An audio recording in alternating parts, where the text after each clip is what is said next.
Good morning, mathematicians. So you got a slightly different setup this morning.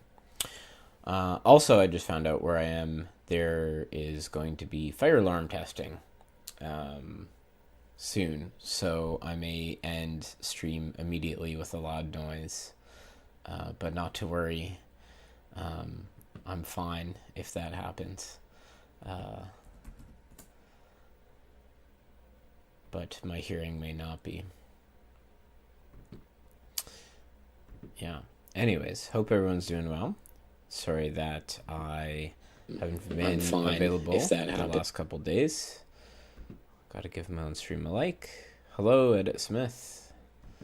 Good morning.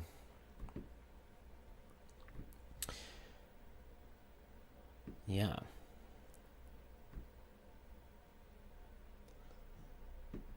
Just getting set up here. Galois Awakens. Oh, yeah.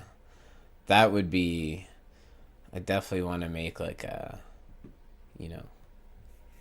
some sort of cinematic universe. Hello, Lucian. Good day, indeed. Yeah, it would be awesome to make some like...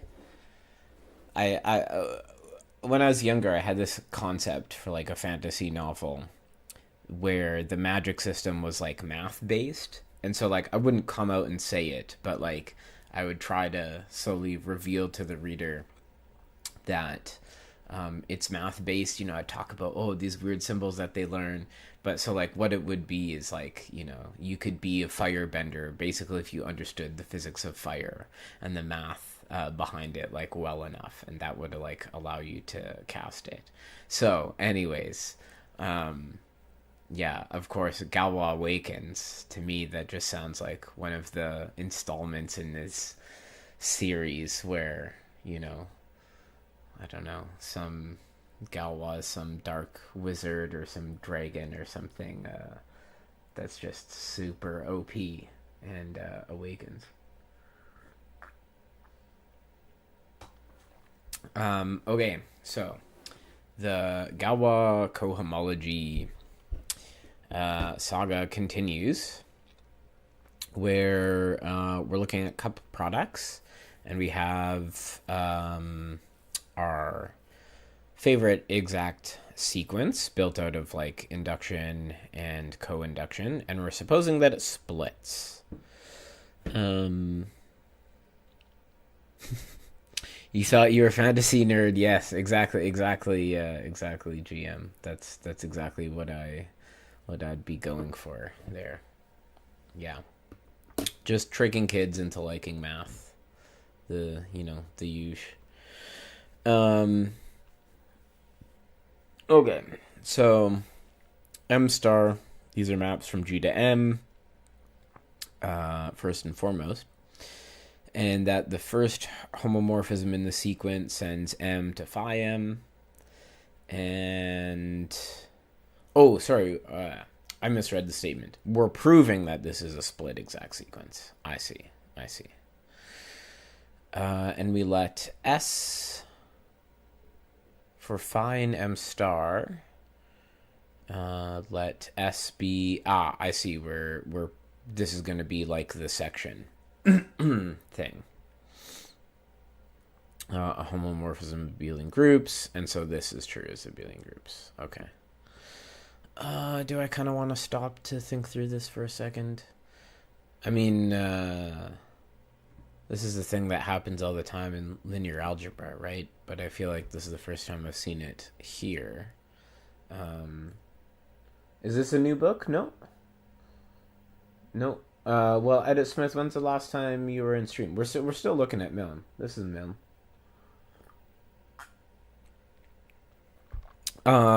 Yeah, so I don't remember the last stream you joined us in. We were looking at, it is Cohomology Conde already. Yeah, if you can believe it. And tomorrow's Cohomology Tuesday. It's crazy how the time flies. Yeah, so we did switch texts, Edit Smith. There was just too many issues with the free PDF. So we jumped over to Milne's notes. Yeah.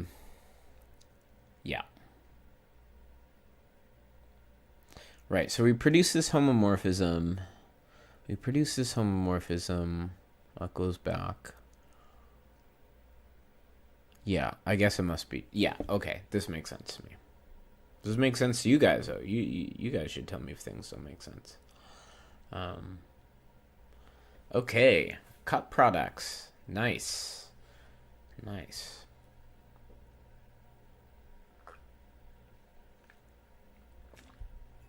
So G is going to be some group.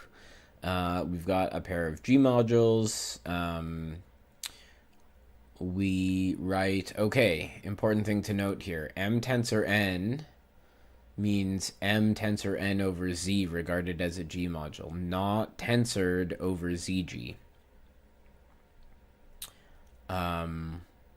Let's try to remember this, gang. You're gonna have to remind me. You're gonna have to remind me about this. You read a cool handout about all the various different products in algebraic topology. Slant product is cool and chill? What? I can't pretend that... sorry about that. Especially those of you wearing headphones. That might have been abrasive. I can't pretend to understand it all in great detail, but one thing that's really cool in the book Chris and Ginsberg, which is like a central piece for my thesis, they have a convolution product in cohomology, and I think that it coincides with like a cut product in Borel-Moore homology. And it's kind of cool. My mic was slanting for real. Indeed, Boris. But really, a lot of these products become quite boring if you look at them from the derived category perspective. Oh, really? Why is that? Can you say more?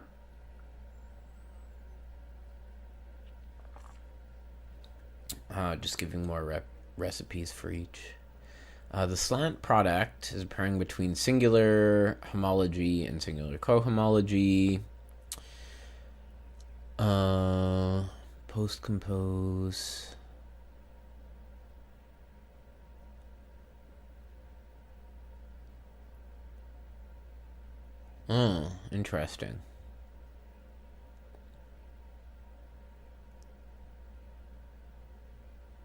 Interesting.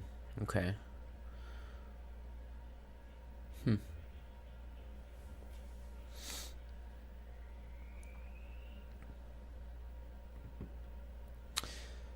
Well, let's return to this cut product, or this cut product, I should say.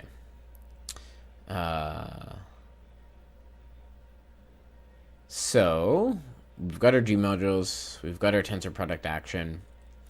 There exists one and only one family of bi-additive pairings.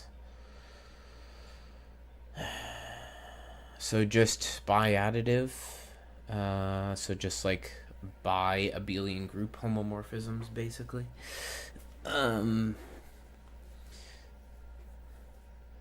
Okay. How is that possible? There's only one? Bi-additive pairings defined for all G modules? Oh, and satisfying these co-cycle conditions. These maps become morphisms of functors when the two sides are regarded as bifunctors. Okay. We saw my video on equivalence classes, and it put a lot into perspective. Well, I'm glad that that helped. I've actually been referring a lot of people to that video lately, just with some people I've been tutoring and stuff. Yeah, it's just come in handy. It's such a I don't know. It's a basic notion, but a very fundamental notion. You know, the making identifications of mathematical objects, and it's very much at the heart. It's like the concept of analogy and metaphor incarnated into logic. That's very, very important, despite the perhaps seeming simplicity. So I'm glad that it offered some clarity. Well, welcome to the live stream saga where I try to read Galois Cohomology. Definitely need equivalence relations for this, but also a lot of other very spicy things.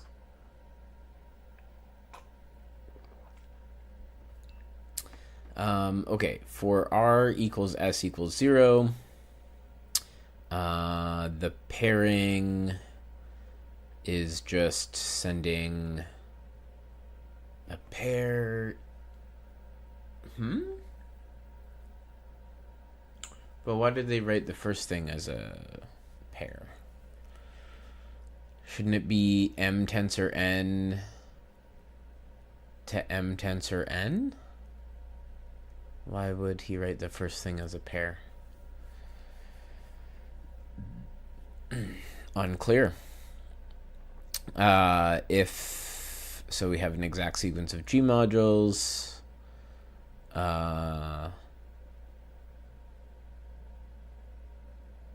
If we have an exact sequence such that tensoring with n is exact, then oh gosh. Okay.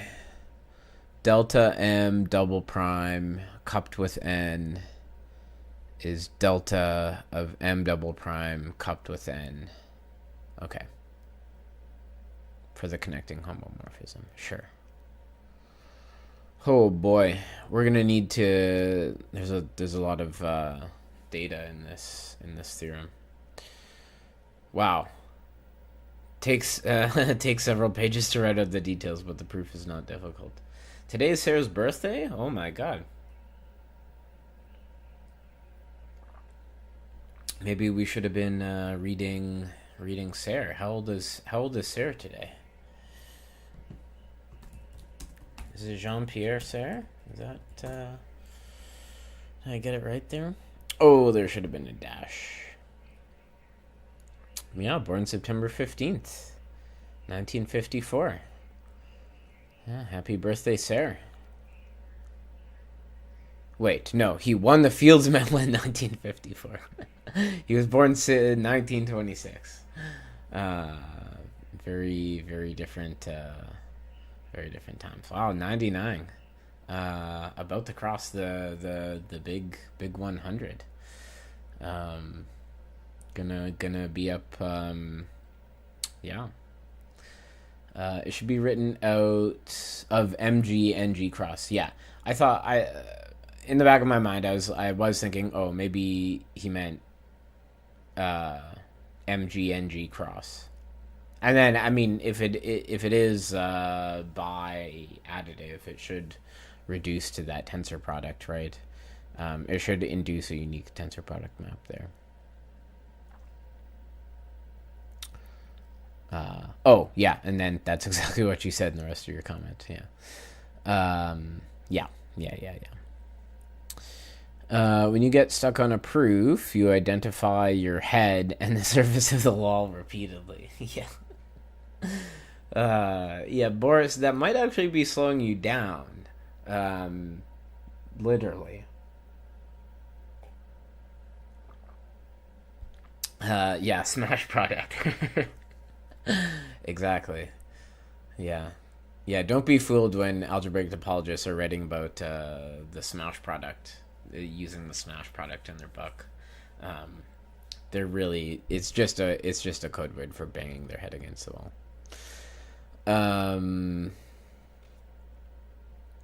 Yeah. Okay, I mean, I guess this is believable. Again, I feel like I should write it out, but is that something worth doing on stream, guys? You guys are gonna get bored. That's the last thing I want. I crave your attention. Speaking of, I'm going to ignore you for 1 minute while I fill up the coffee.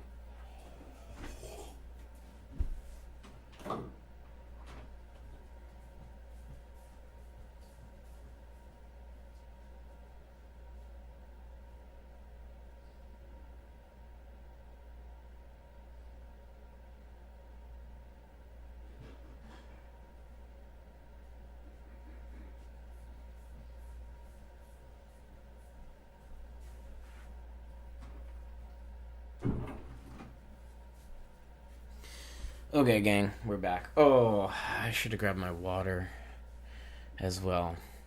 Well, I will just suffer for you guys and just deal with my coffee. The uniqueness is proved using dimension shifting, a key point being that because the sequence in 15 is split exact as a sequence of abelian groups, it remains exact when tensored over Z with a G module. Okay. Why does that give us uniqueness, though? I guess we use that and then prove uniqueness on each level. Do I have a nice picture for homotopy colimit? No. Besides the basic slightly fatter cocones intuition, the definitions are so weird you never grokked it. No, I definitely do not. Thanks for asking, though. Homotopy colimit. Yeah.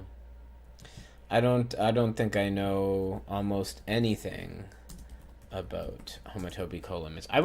That's not entirely true. I went to a talk on homotopy colimits once, and I know that this is like the reason why I should learn infinity categories, because it makes derived category stuff better.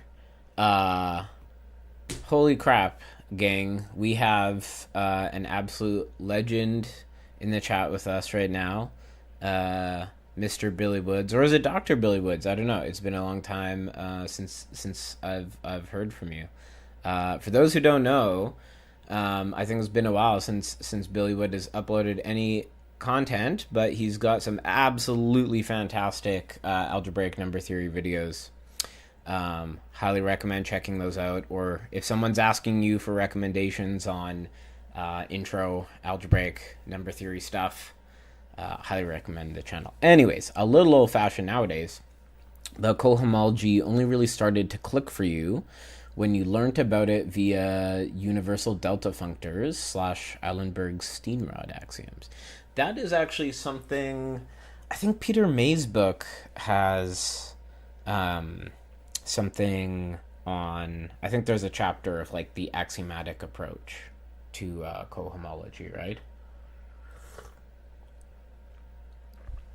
I mean, I think for me, I'm addicted to very concrete things, even though I really like very abstract things.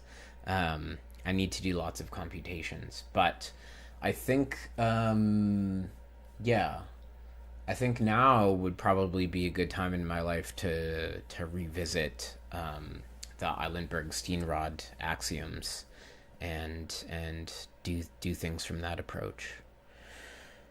Homotopy colimits are like when you define colimit as a quotient under some equivalence relation. Then homotopy colimits are identifications by gluing paths. When you define colimit as quotient. I see. How is that old-fashioned? I mean, if you look back at how long ago the Eilenberg-Steenrod axioms, were formulated in universal delta functors, it's kind of old. It does blow my mind. I think I've talked about this before, but like it blows my mind the math that people were doing in the 1800s, because like some of my conception of like 1800s math, or definitely late 1800s math, is like as a very modern thing. Although probably my view of how they were doing the math is completely anachronistic. Anachronistic, is that the right way to say it? because probably the way that they wrote about it is not the polished treatment I'm getting in textbooks, right? But still, in my mind, it's like, oh, but the 1800s is like so far in the past, but like the ideas they were thinking about seem so modern. I don't know. But also, yeah, I don't know. Maybe people in the 1800s weren't so different. Yeah, nowadays infinity categories are all the rage, indeed. Yeah. That's what you've heard a lot, but you've read the definition in Jardine, and it all goes flying out the window. Yeah. At top institutions, you'd still learn cohomology axiomatically. Oh. I didn't know that. It's because I don't go to a top institution. Don't tell them I said that. It's fine. It's great. I like the people I work with.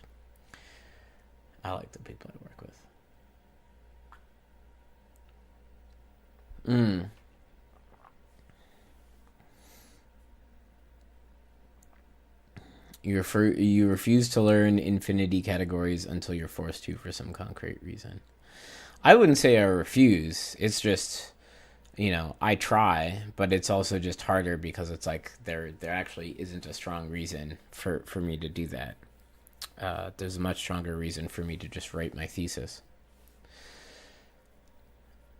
Anyways, okay, we're yapping a lot here, which is fine. That's what we're here to do. But I want to try and get through this before the end of stream.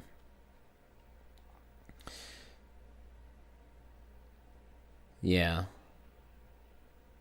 I feel like having good motivation for all the weird things you've learned, you can motivate model categories to a sufficiently smart 5-year-old. Boris, I'd love to hear that pitch.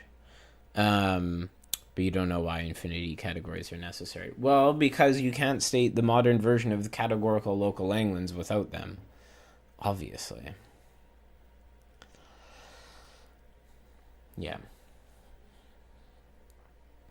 For existence, one proves the pairing defined as follows has the required properties. Let these be in here. The cup will be... Oh, good. We've got a nice, very explicit version of the pairing. Ah, nice. Okay, great. Okay, we have a nice, very explicit version. There we go. I'm happy. I'm happy to leave it at that, and to say that, yeah, the details are unique. Or the details take care of it.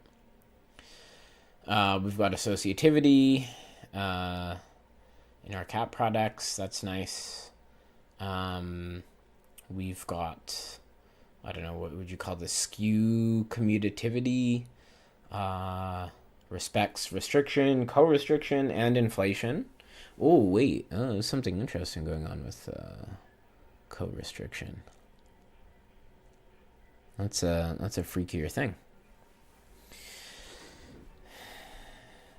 Yeah, maybe. Wait, maybe Boris is just not a cat person, or maybe me. I mean, maybe both. I like my categories. I like my nonsense. Yeah. Okay, in each case, one verifies the formula when x and y have degree 0, and then uses dimension shifting to deduce the general case. Wow. So this is like the joke in analysis where it's like everything's a triangle inequality. Here, everything's dimension shifting, which means everything is Shapiro's lemma. So I'm starting to internalize the ubiquity of Shapiro's lemma. For example, D is written out in detail here and here. Yeah, okay. I think I'm happy with it. I don't know. Do you guys think I should be writing out more of these things in detail or skipping it? I mean, I know I should be. If this was a course, I know I would be writing this out in more detail, but you just like to be grounded through your guide, does a lot of infinity category stuff, so you guess what you'll get what you asked for soon enough. Yeah. Oh, projection formula? Is that what the co-restriction, the weird co-restriction thing was? Yeah, of course it helps if your uni pushes them into a lot of courses. Or, if you have reading groups. Do we want to start homology now? I feel like we should be ending the stream pretty soon. Especially since I don't know when this goddamn fire alarm's gonna go off. Kind of want to have my earplugs in ahead of time. Actually, I could.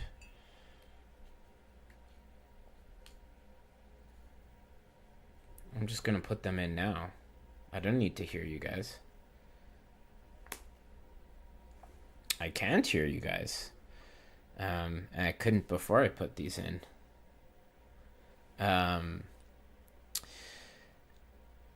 Yeah, okay, whatever. Let's read for like 5 more minutes. Let's dip into the homology groups. So M sub G, of course, is the quotient generated by this space. Largest. Right. And now we've got a right exact functor. Simplicial sets are amazingly well motivated. Yeah, I mean, simplicial sets make sense to me. The basic idea makes sense to me. TTS stream? What do you mean by that?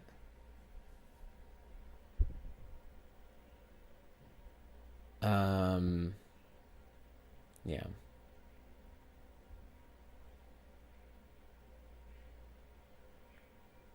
Oh, that's nice. We could just tensor. MG amounts to tensoring with the augmentation ideal.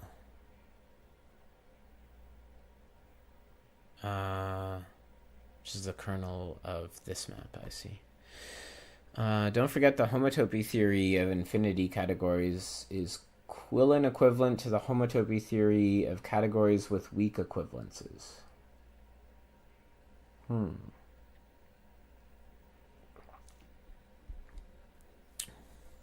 Interesting. Is that just a fancy way of saying that you have like the equivalence of the model theory approach?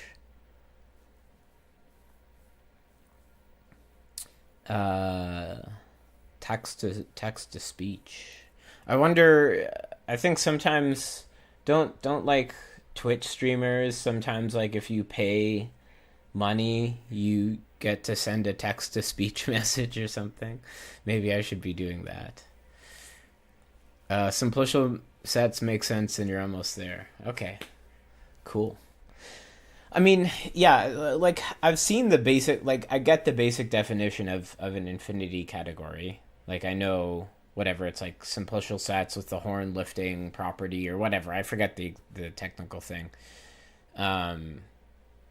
But I don't know. It's like it's internalizing it and working with it and stuff like that. I don't know. Like, yeah. And I have read documents on this, but also, yeah, I feel like internalizing things of like, because I'm told these things have become easier with derived categories when you look at the infinity category version, and so like I feel like I need to understand. Like I've read the Dold-Kahn correspondence, but yeah, I don't know. I need to internalize it more. That's all. I just need to do some computations, like we'll be doing with spectral sequences in these videos. Boris detests Kahn complexes. Oh, Kahn extensions. I see.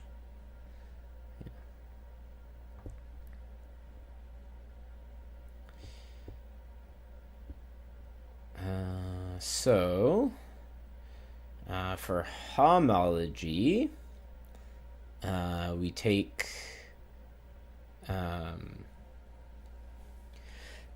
right, we just build our projective resolutions in the usual sense.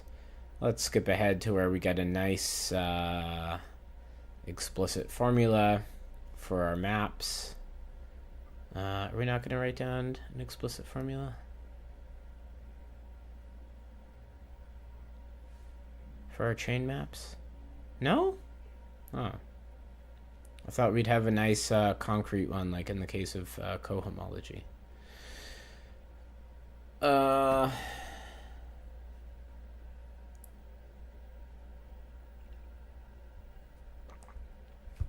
Yeah, this seems just purely abstract. Choose a projective resolution.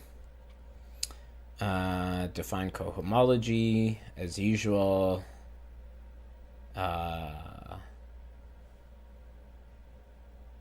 Yeah, if P is projective, all the usual stuff. Short exact sequence, long exact sequence. Yeah. Okay, so maybe we'll leave it here for today. We'll leave it off on the first homology group, and we'll come back to it. We'll come back to it tomorrow. I feel like I didn't do a lot today. But you guys will forgive me. You'll still be around, right? Okay. Yeah, that's where we're going to leave it. Go prove some things. I'll go prove some things. QED.